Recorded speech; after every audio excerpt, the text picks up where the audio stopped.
Ini 7 kesalahan yang paling sering dilakuin pemula yang baru mulai nge-YouTube. Di sini, gue share semuanya supaya lo semua nggak terjatuh di lubang yang sama. Kesalahan-kesalahan ini bisa berdampak fatal sama perkembangan channel lo. Jadi pastiin lo nggak ngelakuin. Kalau lo udah ngelakuin, pastiin nggak lo ulangin lagi ke depannya. Gue akan bongkar logika-logikanya di sini. Jadi jangan lo skip. Pertama, nge-miss subscriber dan view. Gue yakin pasti di semua tutorial YouTube kalian sering lihat komentar yang nge-miss minta subscriber.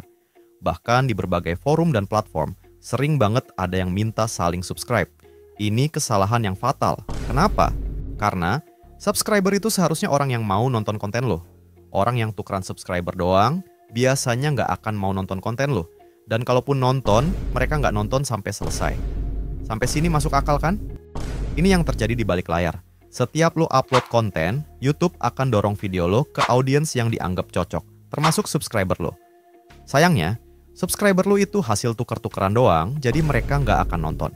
Karena mereka nggak nonton, performa konten lo akan dianggap jelek karena YouTube udah promosiin, tapi penontonnya nggak mau lihat. Selanjutnya, YouTube akan stop promosiin konten lo, karena mereka nggak mau promosiin konten jelek. Akhirnya, konten lo itu akan mati atau stuck. Jadi, tinggalin hal-hal kayak gini karena itu nggak ngasih lo manfaat sama sekali. Malahan, itu akan berdampak buruk sama channel lo. Kedua, ganti-ganti topik. Ini juga sering gue perhatiin dan banyak orang nanyain. Boleh nggak gue campur-campur topik? Boleh nggak gue ganti di tengah jalan? Lagi-lagi, cara mikirnya gini. Selalu terapin ini ya teman-teman. Pegang baik-baik. Coba pakai sudut pandang orang lain kalau kita mau ngelakuin sesuatu. Kalau kita ngelakuin sesuatu, apa dampaknya buat orang lain? Lo terapin prinsip ini di kehidupan selain bikin konten. Pertanyaan gue sesederhana ini. Kalau besok channel ini ngebahas tentang tutorial dandan, lo mau nonton atau enggak? Kemungkinan besar, jawabannya enggak. Termasuk juga channel gue ini. Channel ini sengaja gue buat untuk sharing cara hidup dari internet. Itu termasuk gimana lo dapetin uangnya, gimana ngelola uang yang lo dapet, cara lo investasi, dan lain-lain. Itu juga yang mendasari kenapa channel ini dibuka dengan tutorial-tutorial YouTube. Karena ini baru satu dari sekian banyak cara untuk hidup dari internet. Itulah sebenarnya visi besar dari channel ini.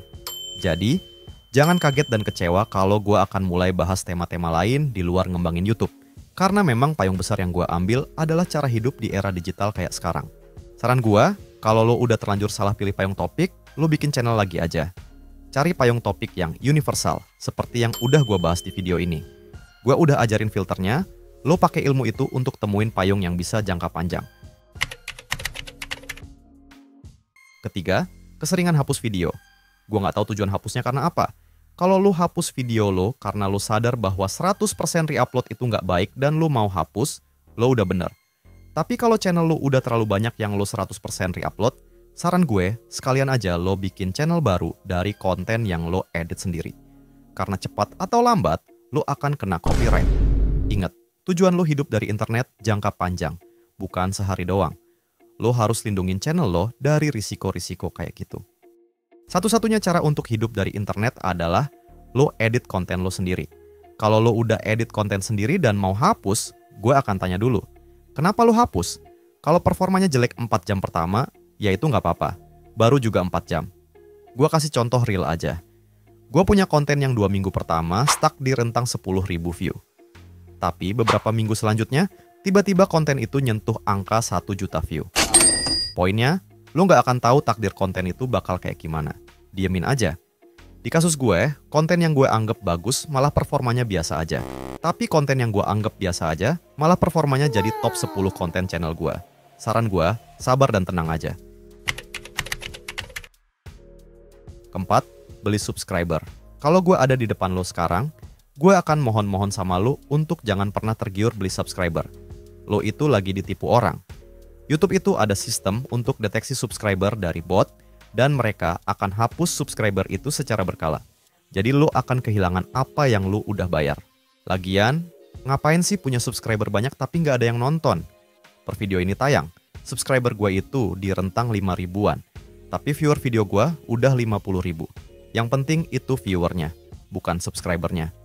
Lo pasti bakal nemu nanti channel-channel gede, tapi viewernya nggak sampai 10% dari jumlah subscribernya. Jumlah subscriber nggak ada artinya, kecuali 1000 pertama yang lo perluin untuk ajuin monetisasi. Itu pun lo sebaiknya dapetin dengan cara yang benar, yaitu bikin konten yang orang mau tonton. Gue mau umumin kalau channel ini baru bikin membership YouTube, supaya gue bisa lebih sering bikin konten. Kalau lo merasa channel ini kasih manfaat dan lo punya kelebihan uang untuk dukung, silakan. Kalau nggak punya uang, ya nggak apa-apa juga. Konten gue tetap gratis untuk ditonton. Untuk saat ini, gue masih memutuskan untuk nggak jualan kelas. Segitu dulu aja pesan sponsornya. Yuk, kita bahas. Kelima, spam video alias kejar setoran. Balik lagi, lo nggak dinilai dari jumlah upload lo. Lo dinilai dari jumlah dan durasi nonton. Faktanya, orang cuman mau nonton konten yang bagus. Pertanyaannya, kalau lo kejar setoran, lo bisa nggak bikin konten yang bagus secara konsisten? Kebanyakan orang, termasuk gue yang masih edit semuanya sendiri, nggak akan sanggup. Jadi, coba ubah mindset lo untuk hanya upload konten berkualitas. Gue udah jelasin formulanya di video ini. Lo tonton.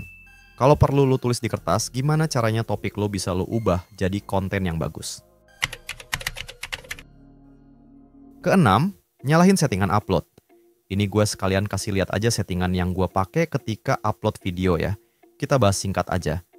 Judul dan deskripsi buat video panjang penting dipikirin, karena orang akan cari berdasarkan judul. Untuk short, judul nggak penting karena short disodorin langsung lewat tab shorts. Secara umum, judul dan deskripsi cuma penting kalau orang nyari judul video lo, kayak cara ganti bohlam. Judul dan deskripsi itu nggak penting kalau video lo tentang gerobak terbang. Nggak ada orang yang sehat jasmani dan rohani tiba-tiba kepikiran nyari gerobak terbang. Thumbnail cuma penting kalau video long. Shorts nggak penting. Prinsipnya sama kayak judul dan deskripsi ya. Untuk playlist, opsional. Gua nggak lihat korelasinya sama performa video.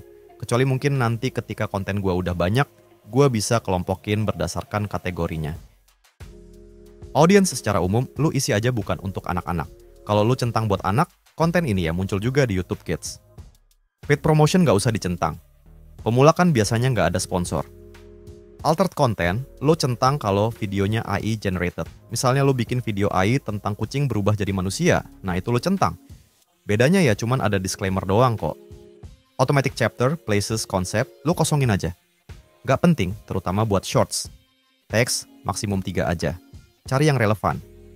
Ini cuma berfungsi di awal aja untuk ngenalin channel lo. Kalau udah besar, teks gak begitu ngaruh. Lo bisa lihat proporsi penonton lo, nemuin konten lo dari mana. Gue jamin jarang yang lihat konten lo karena nemu dari halaman hashtag. Bahasa kosongin, lisensi nggak usah diotak-atik, remix lo bolehin aja. Hitung-hitung promosi gratis ke channel lo. Soal jam, utamanya shorts, gue udah jelasin nggak ngaruh. Dengerin tanya jawab di video ini untuk logika lengkapnya ya, biar kita nggak ngulang-ngulang. Ketujuh dan terakhir, cari pembenaran. Gue lihat ini sering ditanyain sama pemula. Kenapa views gue stuck? Kenapa konten gua nggak ada yang nonton? Wah, ini pasti karena ada settingan gua yang salah nih. Sama juga ketika lo lihat ada channel yang subscribernya dikit, tapi viewsnya bisa banyak. Wah, ini pasti karena ada triknya. Wah, dia pasti promosi. Wah, dia pasti curang. Dan lain-lain. Gue pengen kita perbaikin mentalitas kita ya. Kalau views lo jelek, terima aja kenyataan kalau emang konten lo jelek dan nggak menarik. Kenyataannya emang sesimpel itu kok. Yang paling bisa kita lakuin adalah bikin konten lagi aja. Nggak perlu cari konspirasi atau trik lain. Gue belum pernah lihat sih ada guru YouTube yang ngomong gamblang kayak gini. Fakta soalnya. Untung gue bukan guru YouTube, jadi ya gue omongin aja. Itu juga alasan kenapa gue jelasin settingan. Biar orang tahu kalau nggak ada rahasia apa-apa di settingan. Rahasianya ya di kontennya. Gue udah pernah bahas formulanya di video pertama dan kedua. Lo terapin itu aja dulu. Kalau lo masih nggak dapet view, cuman satu hal yang gue bisa saranin lo lakuin. Bikin channel baru aja, email baru, verifikasi nomor HP lo. Bikin lagi konten yang baru sesuai formula yang gue share. Kalau masih gagal juga, gue jujur aja nggak tahu alasannya kenapa. Kecuali memang karena konten yang lo bikin nggak bagus. Lo harus tingkatin lagi pemilihan topik dan konten. Mumpung lagi ngomongin kesalahan pemula, gue mau bilang kalau yang terbesar dan paling fatal adalah re-upload 100%. Kayak orang-orang yang gue kasih lihat di sini. Seperti yang kalian lihat, gue sebagai kreator dikasih tahu sama YouTube kalau konten gue di re-upload orang. Gue sengaja nggak langsung laporin pelanggaran ke mereka. Gue akan pantau terus dan tunggu sampai channel mereka agak besar dan mendekati monetisasi. Di momen itu, baru deh gue strike pelanggaran, biar lebih seru dan menantang. Kalau lo bikin salah, wajar aja. Terima itu sebagai kesalahan, terus move on dan perbaikin lagi. Namanya juga pemula. Gue juga pemula kok. Pasti masih banyak hal yang gue nggak tahu jawabannya. Makanya gue bikin channel ini untuk share kesalahan apa aja yang pernah gue lihat dan gue observasi. Seperti biasa, kalau lo bingung, silakan tonton dulu semua konten yang udah gue bikin. Kemungkinan besar jawabannya udah ada di sana. Kalau masih bingung, gue akan jawab satu persatu. Minimal jadi rupiah, maksimal jadi amal jariah. Sampai ketemu di video selanjutnya.